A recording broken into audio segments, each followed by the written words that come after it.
आज इसमें पधारे आप, कितने बच्चों का सम्मान किया और क्या कार्यक्रम में दिन भर किया गया? जब यहाँ से इनविटेशन आया ना कि स्पोर्ट्स खिलाड़ियों को सम्मानित करना है, स्पेशली लड़कियों को, तो जहाँ महिलाओं का नाम होता है, चाहे एक हो और चाहे हजार हो, प्रिया वहाँ बिल्कुल पहुँचती है। क्योंकि जिससे समाज में जागरूकता आएगी, महिलाएं आगे बढ़ेगी, रेप केस, महिला उत्पीड़न मामले कम होंगे। वो तभी संभव है जब सामने वाला कोई ऐसा एग्जाम्पल हो जिसको देख के मोटिवेशन आए।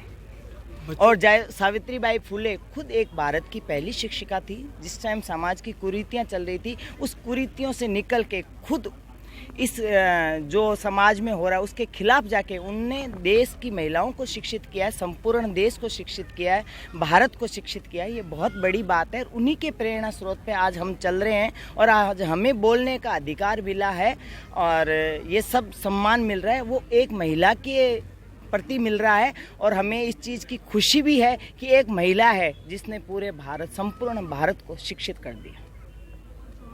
एक महिला होकर और आपका बॉडी बिल्डिंग में जाने का आपका जो सफ़र है उसके बारे में थोड़ा बताइए आप। महिला होके जिस तरह अभी जैसे मैंने आपको बताया था कि बाल विवाह सर्वाइवर हूँ, 5 क्लास तक पढ़ी हूँ, बहुत कम एज में माँ बन गई थी और ये सोचा था कि एजुकेशन अच्छी नहीं है और उसकी वजह से कोई जॉब भी नहीं दे रहा और पहले मैं जो कर चुकी हूँ वो दोबारा नहीं करना चाहती। ये सोच के मेरी हाइट और पर्सनालिटी को देखते हुए किसी ने बोला कि तू फिटनेस इंडस्ट्रीज में ट्राई कर, तो मैंने जिम में ट्राई किया। आज आप खुद जाके देखो, जिम में आपको 80% लड़के मिलेंगे, 20% लड़कियाँ मिलेगी और फीमेल ट्रेनर तो बहुत कम मिलेगी।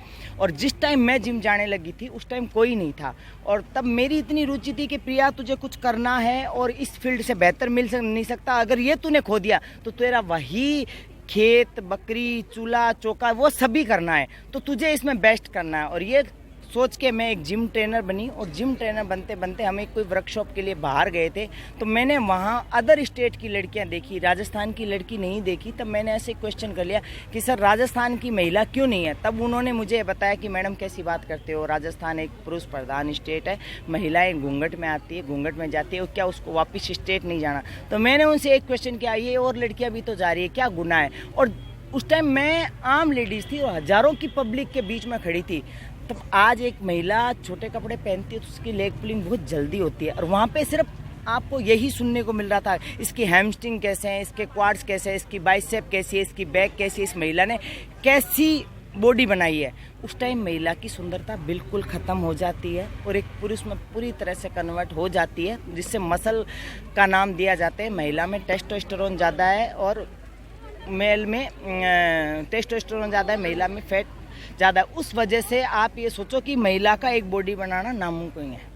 आपके आधार पर आज के महिलाओं को आप क्या उद्देश्य दे सकते हैं? महिलाओं को यही उद्देश्य देना चाहूँगी कि कोई भी गेम हो, कोई भी फील्ड हो, छोटा बड़ा नहीं होता। आपके रास्ते नेक हो, हौसले बुलंद हो और आप सच्चाई पे हो तो दुनिया की कोई ताकत आपको हरा नहीं सकती। और अगर आप अपने हो आपको सिर्फ महिलाएं रखना चाहती हो तो ज़िंदगी में कभी आगे नहीं बढ़ती। आपकी मानसिकता, आपकी सोच, ये सब दोनों डिपेंड करती है कि आप किस हद तक जाना चाहती है। जब तक आपकी मानसिकता चेंज नहीं होगी, आप बाहर क्या बदलाव, अपनी बॉडी में क्या, आप अपने घर में बदलाव नहीं कर सकती, अपने बच्चों में बदलाव नहीं कर सकती। लड़कियां बहुत इस वाले बॉडी बिल्डिंग में बहुत कम आती हैं।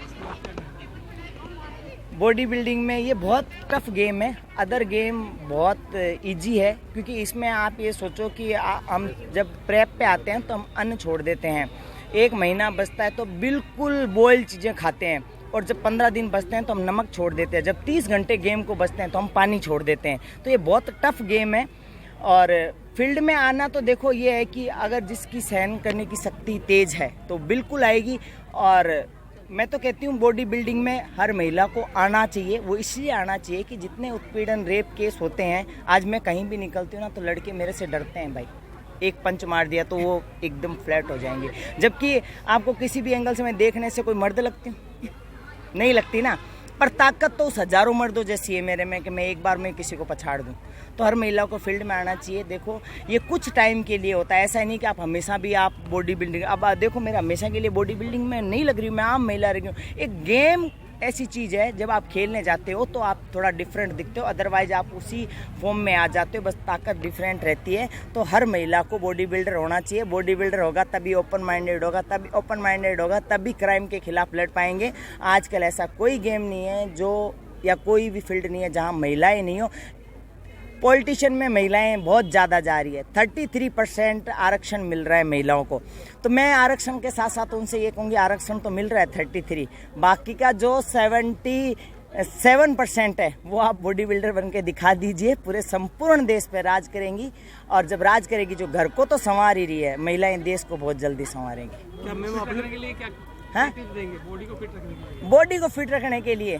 बॉडी को फिट रखने के लिए कहूँगी कि आप 24 घंटे खुद के साथ रहते हैं, 24 घंटे में से आप अपने को 1 घंटा दीजिए, और वो 1 घंटा आपकी लाइफ बदल देगा। आप बाहर के जंक फूड मत खाइए। अक्सर देखा गया शादी के बाद में महिलाएं वेट गेन कर लेती हैं, जिस प्रकार शुगर हो जाता है, पीसीओडी हो जाता है, अनेकों प्रकार की बीमारियां हो जाती हैं उनको, और वो बीमारियों को पकड़ के मेडिसिन में चली जाती है। आप मेडिसिन को अवॉइड करके आप फिटनेस की तरफ ध्यान दीजिए, योगा कीजिए, जुम्बा कीजिए, कार्डियो एक्टिविटी कीजिए, पार्क में घूमने जाइए, रनिंग कीजिए। उससे आप फिट रहेंगी तो आप बीमारियों से दूर रहेंगी। मैडम आपने बताया कि बाल विवाह हुआ आपका, और आपके क्या ससुराल वाले इसमें सहमति दी आपको? देखो, एक बात बताऊं आपको, अगर घर वाले खुश राजी होते या साथ होते तो शायद मुझे मजदूरी करने की जरूरत नहीं पड़ती, और घर वाले अगर होते, ऐसा कुछ होता, तो क्या मैं शायद बॉडी बिल्डर नहीं होती। मैं भी आज महिलाएं बैठी है ना साड़ी में, सर ढक के, और मैं तो घूंघट वाली हूँ, तो मैं भी आज किसी कोने में घूंघट में बैठी होती। पर माँ के पेट से कोई सीख के नहीं आता। मजबूरियाँ बहुत कुछ सिखा देते हैं इंसान को। मजबूरी ऐसी चीज़ है जो मैं ज़्यादा नहीं कहूँगी, गलत वे में जाते हैं। मजबूरी के प्रति कोई होता है ना, औरत कहाँ से कहाँ बैठ जाती है। मैंने गलत। ठीक है जी हाँ, आज सावित्रीबाई फुले की जयंती पर क्या कार्यक्रम रखा गया?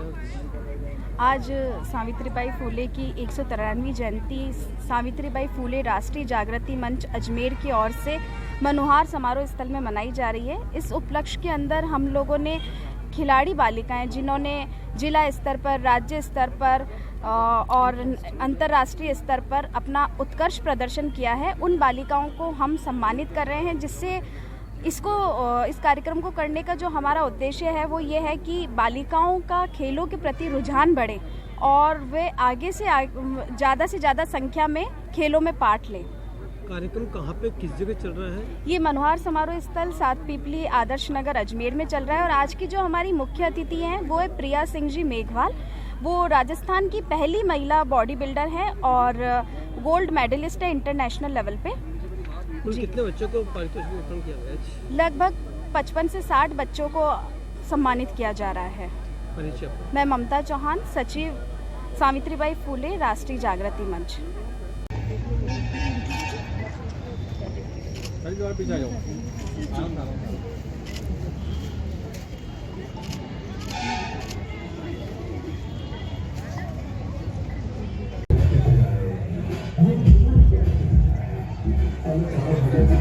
फोटो ले, एक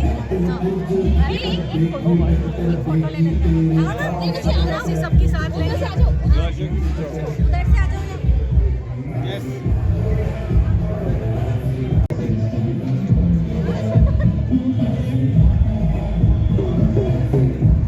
हमारी खिलाड़ियों की पहचान है ना,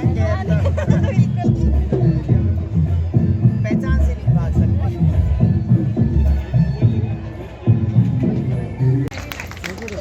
हाँ